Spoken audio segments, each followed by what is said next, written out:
রোজ সন্দেশখালি যাওয়ার চেষ্টা করা হবে। বিজেপি সন্দেশখালি ইস্যুকে সামনে রেখে আন্দোলন চালাবে, এমনই দাবি করেছেন বিজেপি সাংসদ দিলীপ ঘোষ। তৃণমূল সরকারকে খোঁচা দিয়েছেন তিনি। পাশাপাশি বিজেপির প্রচারও শুরু করে দিলেন খড়গপুরের সাংসদ।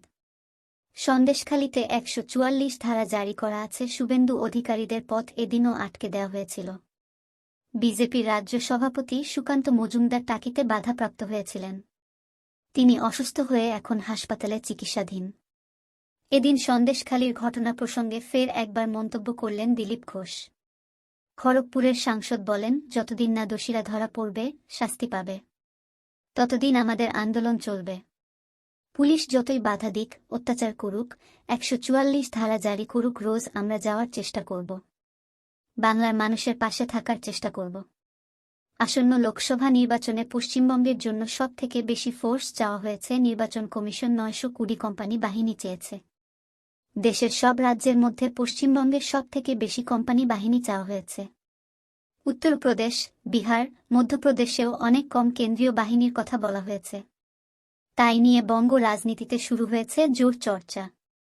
এই বিষয়ে দিলীপ ঘোষ বলেন, বাংলায় সবচেয়ে বেশি হিংসা হয়।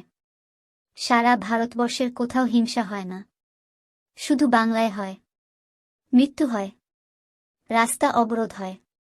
তাই বাংলায় নির্বাচনে আরও বেশি ফোর্স লাগবে, যাতে লোক নিশ্চিন্তে ভোট দিতে পারে।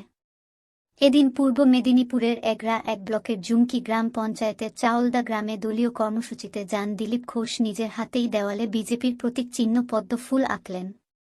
দেওয়াল লিখন প্রসঙ্গে দিলীপ ঘোষ বলেন, বিজেপি সব জায়গায় এগিয়ে আছে, সবার আগে আছে।